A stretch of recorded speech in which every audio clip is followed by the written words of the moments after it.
इस कहानी का जो मूल बिंदु है, इसकी गीता इसमें दिखाया गया है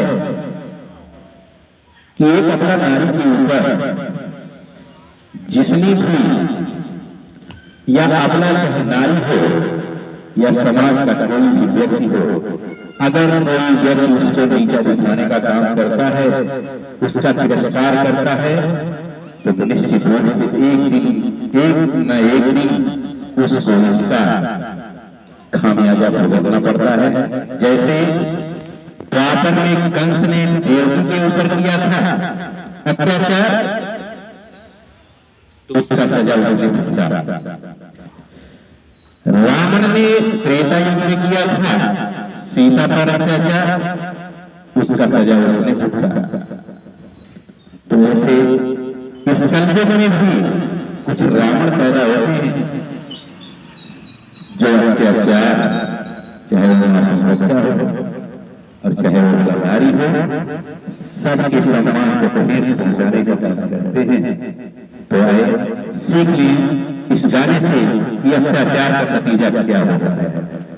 तो आप लोग सुने और आनंद उठाइए। धन्यवाद। समय इंसान का अपमान करा देता है और समय इंसान का अपमान करा देता है। और जब समय आया तो मैंने ये जाना कि समय इंसान की पहचान करा देता है, समय इंसान की पहचान करा देता है। इसलिए भगवान ने जो कुछ भी दिया है उसे बड़े ही प्यार से कबूल करना चाहिए।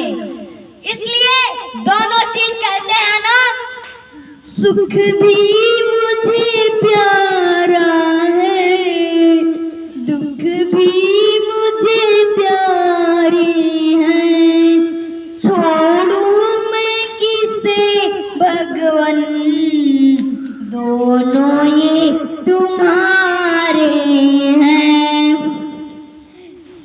चलिए मैं आप सभी को महाभारत के उस सीन को बताता हूँ जब द्रौपदी चीर हरण हुआ था।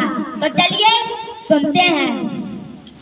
समय की आंधी रुक नहीं सकती किसी के रोके से, समय की आंधी रुक नहीं सकती किसी के रोके से, धर्म की ज्योति बुझ न सकी तूफान के झोंकों से, उसे क्या कोई मिटाएगा जिसे भगवान बचाएगा, उसे क्या कोई मिटाएगा जिसे भगवान बचाएगा। कहते हैं हम पर ही संकट नहीं, कभी कभी भगवान पर भी आ जाती है। और जब समय खराब होता है तो दिल के साथ दिमाग भी काम करना बंद कर देता है। इसलिए कहते हैं धर्म ध्वजाधारी अर्जुन भीम नकुल से बलशाली, हार गए दोनों से जुए में अपनी घरवाली नारी, अपनी घरवाली नारी। कहते हैं कर्म किया किसी और ने, सजा मिली किसी और को। और जब द्रौपदी को सभा में लाने की बात होती है तो द्रौपदी के मुख से क्या, सभा में बैठे तमाम लोग क्या, वो द्रौपदी बेचारी क्या करती, द्रौपदी बेचारी क्या करती, वो द्रौपदी बेचारी क्या करती, द्रौपदी बेचारी क्या करती। जैसे हरण हो गया थमा सीता का धोखे से, जैसे हरण हो गया थमा सीता का धोखे से, धर्म की ज्योति बुझ न सकी तूफान के झोंकों से, उसे क्या कोई मिटाएगा जिसे भगवान बचाएगा, उसे क्या कोई मिटाएगा जिसे भगवान बचाएगा। कहते हैं सीता मैया का हरण भी धोखे से ही हुआ था।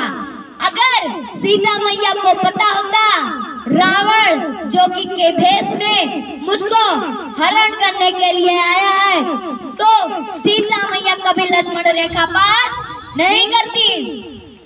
इसलिए कहते हैं, जब ये दो राक्षस, आप लोग ये बताइए सभा में वे दो राक्षस कौन थे? दुर्योधन और दुशासन। जब दुर्योधन और दुशासन द्रौपदी का बाल खींचकर सभा में ला रहे थे, तो द्रौपदी सभी से गिड़गिड़ाकर कह रही थी, मेरी लाज को कोई बचाओ। उसके एक नहीं, दो नहीं, पूरे 5 पति थे। लेकिन कहते हैं, जब इंसान का समय खराब होता है तो कोई ना साथ नहीं देता। जैसे 5 पांडव सर को झुकाए, बैठे आंखें मीज कर, पांचाली का बाल पकड़ कर, लाया गया जब खींच कर, लाया गया जब खींच कर।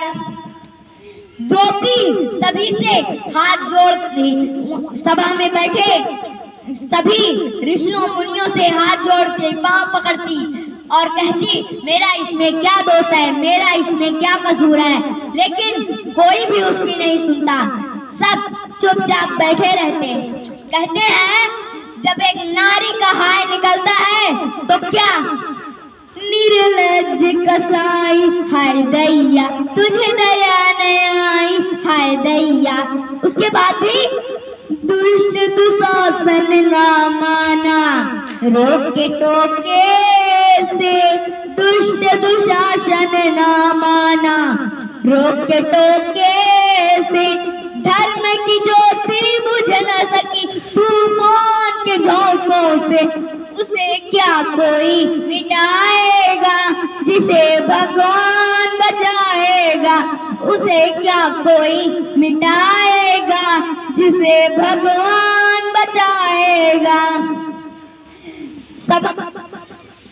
सभा में बैठे सभी लोगों ने दुर्योधन और दुशासन को समझाया, तुम्हारी लड़ाई अपनी जगह है और एक नारी का सम्मान अपनी जगह है।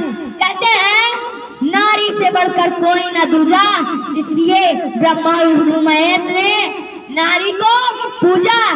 इसलिए कहते हैं, खड़े शिकारी दो राक्षस, एक हिरणी की खाक में, बोली द्रौपदी जब, भैया तुम्हारे हाथ में, भैया तुम्हारे हाथ में।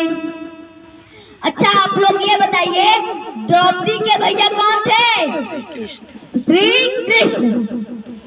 कहते हैं, जब द्रौपदी का जब सभी से विश्वास उड़ गया, तो वो अपने भैया कान्हा जी को पुकारने लगी। कैसे? खड़े शिकारी दो राक्षस, एक हिरणी की खाक में, बोली द्रौपदी लाज अब, भैया तुम्हारे हाथ में, भैया तुम्हारे हाथ में। और द्रौपदी आंखों में नीर लेकर कहती है, जल्दी से आओ रघुनंदन, बदनाम न हो रक्षा बंधन, जल्दी से आओ रघुनंदन, बदनाम न हो रक्षा बंधन। पुकार सुनी तो कमल कन्हैया आ गए मौके से, बोलिए कृष्ण कन्हैया लाल की जय। पुकार सुनी तो कमल कन्हैया आ गए मौके से, धर्म की ज्योति बुझ न सकी तूफान के झोंकों से, उसे क्या कोई मिटाएगा जिसे भगवान बचाएगा, उसे क्या कोई मिटाएगा जिसे भगवान बचाएगा, उसे क्या कोई मिटाएगा जिसे भगवान बचाएगा।